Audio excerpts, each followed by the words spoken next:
मैं जितेंद्र चतुर्वेदी मतांतर में आप लोगों का स्वागत है। राघव चड्ढा ने अरविंद केजरीवाल का खेल गड़बड़ा दिया। अब आप सुनकर चौंकेंगे कि साहब अरविंद केजरीवाल का खेल राघव चड्ढा कैसे गड़बड़ा सकते हैं। वो तो अरविंद केजरीवाल के प्रिय नेताओं में है और उन्होंने ही उनको पंजाब का प्रभारी बनाया। पंजाब का पूरा चुनाव जो है राघव चड्ढा ने देखा। फिर वो राघव चड्ढा ही हैं जिनको अरविंद केजरीवाल ने राज्यसभा भेजा। तो इतना उपकृत जिस व्यक्ति ने राघव चड्ढा को किया, उस व्यक्ति का खेल जो है वो कैसे बिगाड़ सकते हैं, ये आपके दिमाग में आया होगा। तो देखिए, अब वो जाने हैं या अनजाने हैं, लेकिन जो हुआ वो असल में है तो ब्लंडर। लेकिन वो एल्डर हाउस के मेंबर हैं और एल्डर हाउस के मेंबर को बोलते समय इस बात का ध्यान रखना चाहिए कि कहीं उसके कहे का मतलब सियासी तौर पर उल्टा नहीं निकल जाए। और एक YouTube चैनल से बातचीत में उन्होंने जो कहा वो आप मानकर चलिए कि इसे कहते हैं कि आम आदमी पार्टी ने अपना पैर कुल्हाड़ी पर दे मारा। कुल्हाड़ी मतलब आप समझिए कि ये वो बयान अपने आप में आम आदमी पार्टी और अरविंद केजरीवाल की तमाम संभावनाओं को जमींदोज करने के लिए काफी है। पहले उस बयान पर आते हैं और फिर हम डिटेल में उस पर बात करेंगे। वो बयान आप सुनिए और वो बयान हर जगह मौजूद है, ऐसा नहीं, इस पर खूब खबरें भी हुई। वो चूंकि बड़ा महत्वपूर्ण है, वो आप देखिए। उनसे सवाल पूछा, वो अपना बातचीत हो रही थी यूट्यूब चैनल पर, उसने उनसे सवाल पूछा। अब जवाब क्या कह रहे हैं, सवाल क्या था मालूम नहीं अपने को, जवाब मैं आपको बता रहा हूं। ये क्लिप है, ये हर जगह सोशल मीडिया पर मौजूद है। आप किसी बाबू को नौकरी से तो निकाल नहीं सकते, ये राघव चड्ढा कह रहे हैं। ट्रांसफर पोस्टिंग ही कर सकते हो।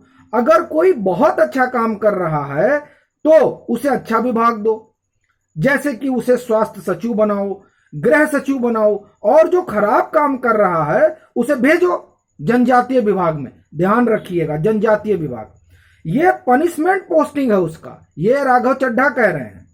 फिर राघव चड्ढा क्या कह रहे हैं, और उसे या तो बागवानी या फिर पशुपालन विभाग में भेजो। मतलब ये हुआ कि जनजातीय विभाग में आप भेज दे रहे हो तो ये पनिशमेंट पोस्टिंग है, बागवानी पनिशमेंट पोस्टिंग है, पशुपालन पनिशमेंट पोस्टिंग है। पशुपालन और बागवानी कृषि से जुड़ा हुआ है। पशुपालन और बागवानी से तमाम दलित शोषित तबका जुड़ा हुआ है।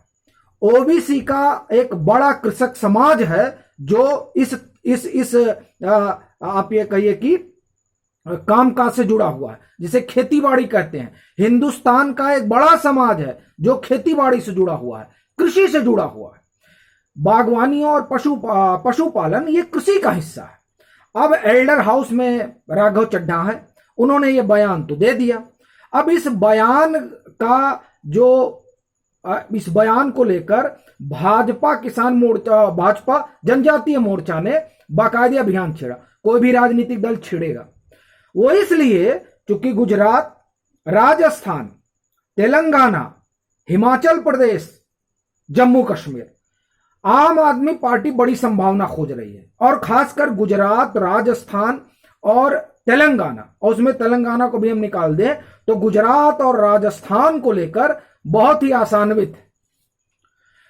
और ये यहां पर 27 सीटें गुजरात में और 25 सीटें राजस्थान में अनुसूचित जनजाति के लिए आरक्षित है।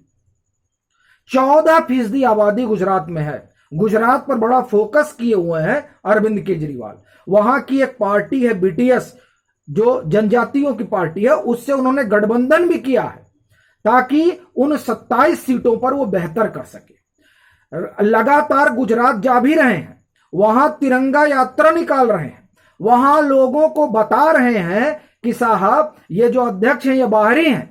हालांकि वो दिल्ली के मुख्यमंत्री हैं तो वो बाहरी हैं कि भीतरी हैं ये नहीं बताते हैं। वो बता रहे हैं कि गुजरात की सरकार रिमोट कंट्रोल से चल रही है, हालांकि पंजाब की सरकार कैसे चल रही है उस पर वो बात नहीं करते हैं। लेकिन हम लोग दरअसल बात कर रहे हैं राघव चड्ढा के बयान पर। तो वहां गुजरात में एक्टिव हैं और जनजातियों का वोट आप ये कहिए कि उसमें उसको चाहते हैं, उसके लिए उन्होंने गठबंधन भी किया, और जो दलित समाज है उसका भी वोट चाहते हैं।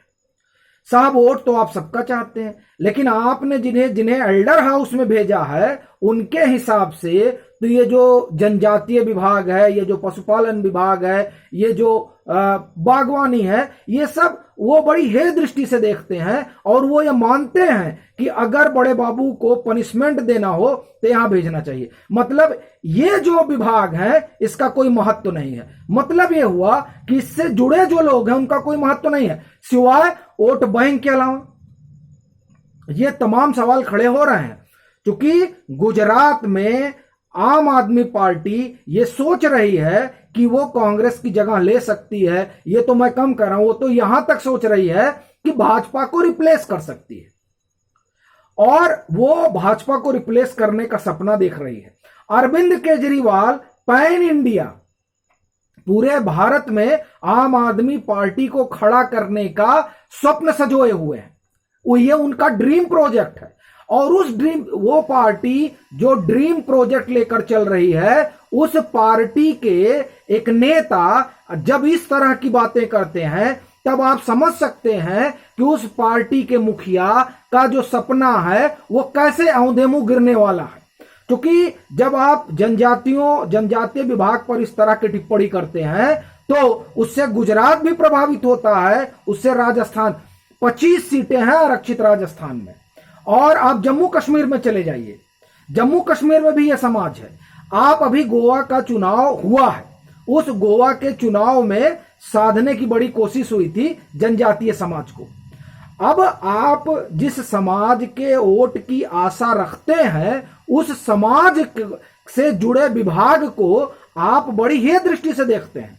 उससे यह स्पष्ट हो जाता है कि आप उस समुदाय को कैसे देखते हैं। और अगर इस धारा के साथ आम आदमी पार्टी आगे बढ़ रही है तो आप कैसे कह सकते हैं कि साहब राघव चड्ढा का बयान अरविंद केजरीवाल का काम गड़बड़ नहीं कर रहा है।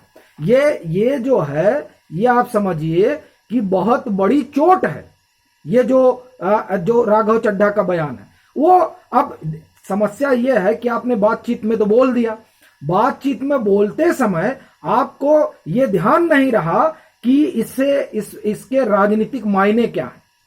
14% जो हमने आपको पहले बताया, बहुत बड़ी आबादी है गुजरात में, जहां पर म्युनिसिपल कारपोरेशन के चुनाव में तकरीबन 21-22% वोट पाकर आम आदमी पार्टी, आप ये समझिए कि सुनामी की लहर पर बैठकर चल रही है। उसको ऐसा लग रहा है, मैं नहीं कह रहा हूं, आम आदमी पार्टी को ऐसा लग रहा है। अब ये जो राघव चड्ढा का बयान है वो उसमें एक तरह से ब्रेकर है, और अभी ये चुनाव शुरू होने दीजिए।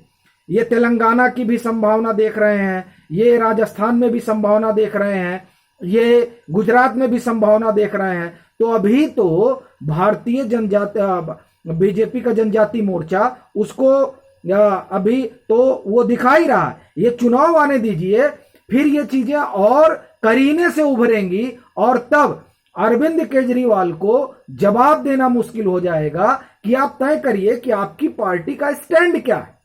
क्या बाबा साहब की तस्वीर लगा लेने भर से ही काम हो जाता है? क्योंकि ये जो बयान है ना कि ये जो विभाग है या पनिशमेंट पोस्टिंग है, ये अपने आप में आप समझिए कि बहुत बड़ा बयान है। और ये जो आबादी है, जिस आबादी की तरफ ये इशारा कर रहे हैं, असल में वही आबादी तय करती है कि किसकी सरकार बनेगी और किसकी सरकार जाएगी। तेलंगाना में 19 सीटें हैं जनजातीय समाज के लिए आरक्षित। अब आप कल्पना करिए कि इस बयान ने आम आदमी पार्टी को कहां लाकर खड़ा कर दिया है। अभी के लिए फिलहाल इतना ही। अगर आप मतांतर से नहीं जुड़े हैं तो जुड़िए, वीडियो को लाइक कीजिए, शेयर कीजिए और अपने सुझाव जरूर साझा कीजिए।